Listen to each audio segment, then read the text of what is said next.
അഭിപ്രായ സ്വാതന്ത്ര്യം അത് പൂർണ്ണമല്ല. അതിനെ പറ്റിയിട്ടൊരു വ്യാഖ്യാനം പുതിയ ചീഫ് ജസ്റ്റിസ് പറഞ്ഞിരിക്കുന്നു. അത് വലിയ സ്വാധീനം ഉണ്ടാക്കില്ലേ ഇനി? തീർച്ചയായിട്ടും. അതായത് അദ്ദേഹത്തിൻ്റെ ആദ്യത്തെ ഒരു പ്രസംഗം, സൂര്യകാന്ത് നമ്മുടെ പുതിയ ചീഫ് ജസ്റ്റിസായിട്ട് അദ്ദേഹം ഉത്തരവാദിത്വം ഏറ്റെടുത്തിട്ട് അദ്ദേഹം പറഞ്ഞെന്താണെന്ന് വെച്ചാൽ, duties are intrinsic to rights എന്നാണ്. അതായത് അവകാശങ്ങളും കടമകളും അവിച്ഛേദ്യമായി ബന്ധപ്പെട്ടിരിക്കുന്നു. ഒന്നിൽ നിന്നും മാറ്റി നിർത്തിയിട്ട് വേറൊന്നിനെക്കുറിച്ച് ചിന്തിക്കാൻ പറ്റില്ല. ഇതിൻ്റെ ഒരു പശ്ചാത്തലം എന്താണെന്ന് വെച്ച് കഴിഞ്ഞാൽ, നമ്മൾ അവകാശങ്ങളെക്കുറിച്ച്, ഫണ്ടമെൻ്റൽ റൈറ്റ്സിനെ കുറിച്ച് പറയുന്ന സമയത്ത് നമ്മൾ ഒരിക്കലും പരാമർശിക്കാത്തതാണ് ഫണ്ടമെൻ്റൽ ഡ്യൂട്ടീസ്. നമുക്ക് അവകാശം കിട്ടുമ്പോൾ അവകാശത്തോടൊപ്പം നമുക്ക് ഉത്തരവാദിത്വമുണ്ട്, നമ്മുടെ കടമകളുണ്ട്. ആ കടമകൾ നമ്മൾ നിർവഹിക്കണം. ആ കടമകൾ നിർവഹിക്കാതെ അവകാശങ്ങളെക്കുറിച്ച് മാത്രം സംസാരിക്കുന്ന ഒരു രീതിയും, അങ്ങനെ കടമകളെ വിസ്മരിച്ചുകൊണ്ട് അവകാശങ്ങൾക്ക് പ്രാമുഖ്യം നൽകിക്കൊണ്ടുള്ള വിധിന്യായങ്ങളും നമ്മുടെ കോടതികളിൽ നിന്നുണ്ടായിട്ടുണ്ട്. അതെല്ലാം മനസ്സിൽ വെച്ചുകൊണ്ടാണ് ഇദ്ദേഹം ഇത് പറഞ്ഞത്. അപ്പോൾ സ്വതന്ത്രമായ ആവിഷ്കാര സ്വാതന്ത്ര്യം, ഫ്രീ സ്പീച്ച്, സ്വതന്ത്രമായിട്ട് കാര്യങ്ങൾ പറയാനുള്ള മനുഷ്യൻ്റെ അവകാശം, ആ അവകാശം എന്ന് പറഞ്ഞു കഴിഞ്ഞാൽ അതെവിടേക്കായിരിക്കണം? അതിന് റെസ്പോൺസിബിലിറ്റി വേണം, ആക്യുറസി വേണം, മാത്രമല്ല ഇത് റെസ്പെക്റ്റ് ഇൻ പബ്ലിക് സ്പേസ്. ഇത് 3 കാര്യങ്ങൾ അതിലടങ്ങിയിരിക്കണം. ഒന്നാമത്തെ കാര്യം എന്ന് പറഞ്ഞാൽ, നിങ്ങൾ പറയുന്ന കാര്യം നിങ്ങൾ ഉത്തരവാദിത്വത്തോടുകൂടി പറയണം. ഉത്തരവാദിത്വത്തോടുകൂടി പറയുക എന്ന് പറഞ്ഞാൽ പറയുന്ന കാര്യം നിങ്ങളുടെ ബോധ്യത്തിൽ സത്യമായിരിക്കണം. ആ ബോധ്യത്തിൻ്റെ അടിസ്ഥാനത്തിലാണ് ഞാനിത് പറഞ്ഞത് എന്ന് തെളിയിക്കാൻ നിങ്ങൾക്ക് കഴിയണം. അങ്ങനെ പറഞ്ഞാൽ മാത്രം പോരാ, അത് ആക്യുറേറ്റ് ആയിരിക്കണം, ആക്യുറസി കൃത്യമായിരിക്കണം. നിങ്ങളുടെ അഭിപ്രായവും നിങ്ങളുടെ കയ്യിലുള്ള വസ്തുതകളും പരസ്പര പൂരകമായിട്ട് നിൽക്കണം. അഭിപ്രായങ്ങൾ കൂടുതലും വസ്തുതകൾ കുറവുമായി പോകരുത്. എന്ന് മാത്രവുമല്ല, നിങ്ങൾ പറയുന്ന അഭിപ്രായം നമ്മുടെ പൊതുസമൂഹത്തിൽ ആദരവ് അർഹിക്കുന്നതും ആയിരിക്കണം. ഇത് പലപ്പോഴും സംഭവിക്കാറില്ല. വിശേഷിച്ച് ഇപ്പോൾ നമ്മുടെ ഈ എന്താണ് പറയണ, ഈ സോഷ്യൽ മീഡിയയുടെ ഒരു കാലത്ത്, സോഷ്യൽ മീഡിയ വന്നപ്പോൾ എന്താ പ്രത്യേകത എന്ന് വെച്ചാൽ, എല്ലാവരും എഴുത്തുകാരായി, എല്ലാവരും മാധ്യമപ്രവർത്തകരായി, എല്ലാവരും അഭിപ്രായം പറയുന്നുണ്ട്. ഈ എല്ലാവരും എഴുത്തുകാരായപ്പോഴോടുകൂടി സംഭവിച്ചൊരു കാര്യം വെച്ചാൽ, എഴുത്ത് ഒരു കലാവിദ്യയാണ് എന്നുള്ള കാര്യം ആളുകൾ മറന്നുപോയി. വായിൽ തോന്നിയത് മുഴുവൻ പറയുന്നതല്ല സ്വാതന്ത്ര്യം. സ്വാതന്ത്ര്യത്തിന് ഏറ്റവും മനോഹരമായ നിർവചനമുള്ളതെന്ന് പറഞ്ഞാൽ ഇന്ത്യയിലാണ്. സ്വാതന്ത്ര്യം എന്ന് പറഞ്ഞാൽ ആത്മനിയന്ത്രണമാണ് സ്വാതന്ത്ര്യം. നിങ്ങളെ നിയന്ത്രിക്കുമ്പോഴാണ് നിങ്ങളുടെ സ്വാതന്ത്ര്യം വരുന്നത്. നിങ്ങളെ മറ്റൊരാൾ നിയന്ത്രിക്കുന്ന സാഹചര്യത്തിൽ നിങ്ങൾ അസ്വതന്ത്രനാണ്. മറ്റൊരാൾ നിങ്ങളെ നിയന്ത്രിക്കാൻ വരുന്ന ഒരവസ്ഥ ഉണ്ടാകാൻ പാടില്ല. അപ്പോൾ ആ മറ്റൊരാൾ നിങ്ങളെ നിയന്ത്രിക്കുന്ന ഒരവസ്ഥ ഉണ്ടാകരുത് എന്നുണ്ടെങ്കിൽ നിങ്ങളെ നിയന്ത്രിച്ചു കൊണ്ടിരിക്കണം. അപ്പോൾ ആത്മനിയന്ത്രണമാണ് സ്വാതന്ത്ര്യം. നിയമവും അത് തന്നെയാണ് പറയുന്നത്. ഇപ്പം നിങ്ങൾക്ക് കൈ നീട്ടി കൈ വീശി നടക്കാനുള്ള സ്വാതന്ത്ര്യമുണ്ട്, പക്ഷേ നിങ്ങളുടെ കൈ എൻ്റെ ശരീരത്തിൽ സ്പർശിക്കരുത്. അതെ, നിങ്ങളുടെ കൈ എൻ്റെ ശരീരത്തിൽ സ്പർശിച്ചു കഴിഞ്ഞാൽ ആ നിമിഷം അതില്ലാതെയായിത്തീരും. അപ്പോൾ എന്താ സംഭവം എന്ന് ചോദിച്ചു കഴിഞ്ഞാൽ, നിങ്ങളെ നിയന്ത്രിക്കണം. എൻ്റെ കൈയിനെ ഞാൻ നിയന്ത്രിച്ച് നിർത്തണം. എൻ്റെ കൈയിനെ ഞാൻ നിയന്ത്രിച്ച് നിർത്തുന്നിടത്തോളം കാലം എന്നെ നിയന്ത്രിക്കാൻ മറ്റൊരാൾക്കും കഴിയില്ല. നിയമം അതാണ് പറയുന്നത്. നിയമം നിങ്ങളെ നിയന്ത്രിക്കണം എന്നാണ്. ലോ അബൈഡിങ് സിറ്റിസൺ, നിയമത്തിന് അനുസരിച്ചുകൊണ്ട് ജീവിക്കുന്ന പൗരൻ, ആ നിയമത്തെ അനുസരിച്ചുകൊണ്ട് I am a slave to law so that I am free എന്നാണ് പറയുന്നത്. ഞാൻ നിയമത്തിന് കീഴ്വഴങ്ങി ജീവിക്കുന്നതുകൊണ്ട് ഞാൻ സ്വതന്ത്രനാണെന്നാണ് പറയുന്നത്. അപ്പോൾ ആ നിയമത്തിൻ്റെ ഫ്രെയിം വർക്കിന് പുറത്തു പോകാൻ പാടില്ല. ആ നിയമം നിങ്ങൾക്ക് ഒരുപാട് ഉത്തരവാദിത്തങ്ങളാണ് നൽകിയിരിക്കുന്നത്. അതനുസരിച്ചിട്ട് വേണം കഴിയാനായിട്ട്. അപ്പോൾ അല്ലാത്ത രീതിയിൽ വായിൽ തോന്നിയത് കോതയ്ക്ക് പാട്ട് എന്ന നിലക്ക് പറഞ്ഞു നടക്കുന്ന ഒരു രീതി, അത് ഫ്രീ സ്പീച്ച് അല്ല സത്യത്തിൽ. അതതിൻ്റെ ദുരുപയോഗമാണ്. അതെ. അത് ഫ്രീ സ്പീച്ച് അല്ല. ഇപ്പോൾ നമ്മൾ കരുതിയിരിക്കുന്നത് എന്തും പറയാനുള്ള അവകാശമുണ്ടെന്നാണ്. എന്തും പറയാനുള്ള അവകാശം അഭിപ്രായ സ്വാതന്ത്ര്യമല്ല. പറയുന്നത് എന്തും വസ്തുതകൾ വെച്ചുകൊണ്ടും യുക്തി വെച്ചുകൊണ്ടും സമർത്ഥിക്കാനും അതിൻ്റെ ഉത്തരവാദിത്വം ഏറ്റെടുക്കാനും നിങ്ങൾക്ക് കഴിയുമ്പോഴാണ് ഇത് വരുന്നത്. അല്ലെങ്കിൽ ഇത് വരില്ല.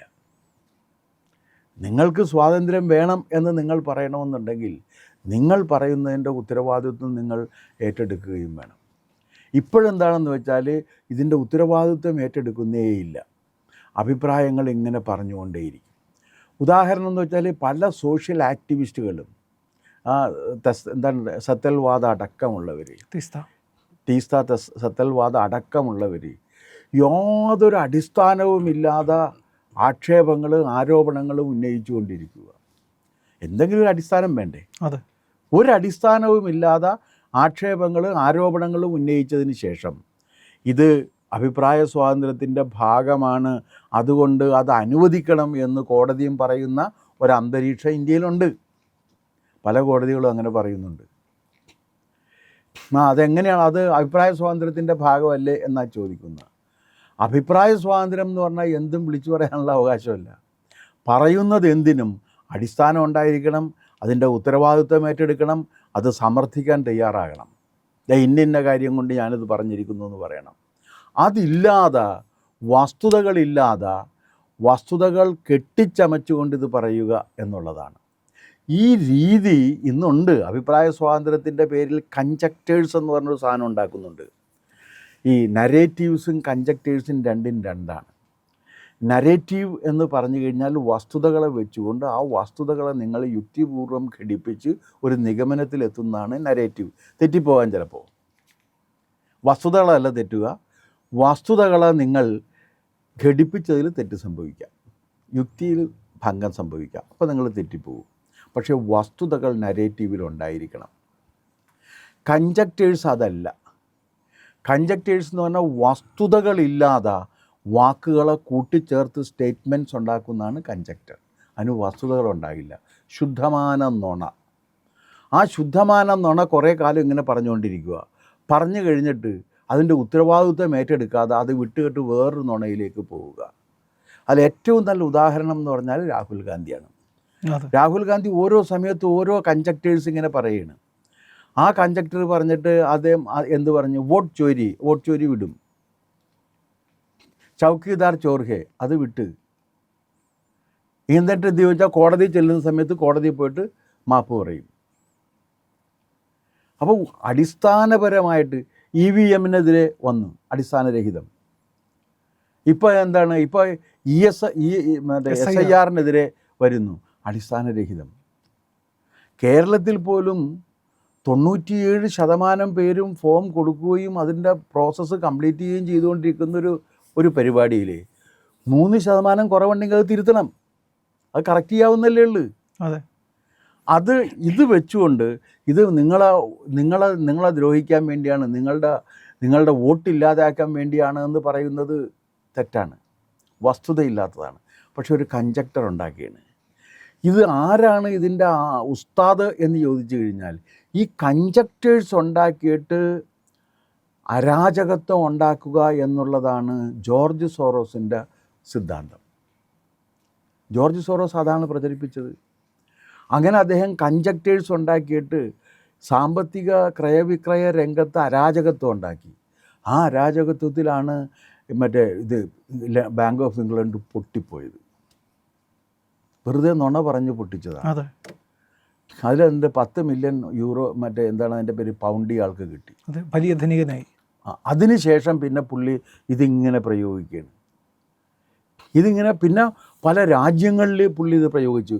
5-6 രാജ്യങ്ങളിൽ പുള്ളിക്ക് പ്രവേശനമില്ല. ഇത് കാരണം കലാപം ഉണ്ടാക്കിയതിൻ്റെ പേരിൽ പുള്ളിക്ക് പ്രവേശനമില്ല. ഇപ്പോൾ ബംഗ്ലാദേശ് പുള്ളി ചെയ്ത അതാണ്. 1000 പേരെ വെച്ചുകൊണ്ടൊരു ജനാധിപത്യ സംവിധാനത്തെ ഇല്ലാതെയാക്കിയാണ് ഈ കൺജക്റ്റേഴ്സ് വഴി. ആ കൺജക്റ്റേഴ്സിന് അഭിപ്രായ സ്വാതന്ത്ര്യത്തിൻ്റെ പരിധിയിൽ വരില്ല എന്നാണ് ചീഫ് ജസ്റ്റിസ് പറയുന്നത്. അതാണ് ഇതിൻ്റെ കാര്യം. ഇപ്പോൾ ഇവിടെ കൺജക്റ്റേഴ്സ് ഇങ്ങനെ പറഞ്ഞുകൊണ്ടിരിക്കുകയാണ്. വോട്ടിംഗ് മെഷീനിലെ കൃത്രിമം എവിടെ തെളിവില്ല. പക്ഷേ വോട്ടിംഗ് മെഷീനിലെ കൃത്രിമം എന്ന് പറഞ്ഞുകൊണ്ടിരിക്കും, തെളിവുണ്ടാകില്ല. ഓരോന്ന് പറയുന്ന സമയത്ത് ഇങ്ങനെ പറഞ്ഞുകൊണ്ടിരിക്കുക, തെളിവുണ്ടാകില്ല. അപ്പം തെളിവില്ലാതെ ഇവ കാര്യങ്ങൾ പറഞ്ഞുകൊണ്ടിരിക്കുക എന്നുള്ളതാണ് ഇപ്പോഴത്തെ ഒരു രീതി. അത് ഫ്രീ സ്പീച്ച് അല്ല എന്നാണ് പറയുന്നത്. ഫ്രീ സ്പീച്ച് ആണെങ്കിൽ അതിൽ വസ്തുതകൾ വേണം, വസ്തുതകളെ യുക്തിപൂർവ്വം നിങ്ങൾ ബന്ധിപ്പിച്ചിരിക്കണം, ആ യുക്തിയിൽ നിന്ന് നിങ്ങളൊരു നിഗമനത്തിലെത്തിയിരിക്കണം. ആ നിഗമനം ചിലപ്പോൾ തെറ്റിപ്പോകാം. പക്ഷേ വസ്തുതകളില്ലാതെ നുണ മാത്രം, കൺജക്റ്റേഴ്സ് മാത്രം പറഞ്ഞുകൊണ്ട് അത് ഫ്രീ സ്പീച്ചിൻ്റെ ഭാഗമാണ് എന്ന് പറയുന്നതിനെയാണ് എതിർത്തിരിക്കുന്നത്. അതായത് ജോർജ് സോറോസിന് നമ്മുടെ അഭിപ്രായ സ്വാതന്ത്ര്യത്തിൻ്റെ പരിധിയിൽ സ്ഥാനമില്ല എന്നാണ് നമ്മുടെ ബഹുമാന്യനായ ചീഫ് ജസ്റ്റിസ് പറഞ്ഞിരിക്കുന്നത്.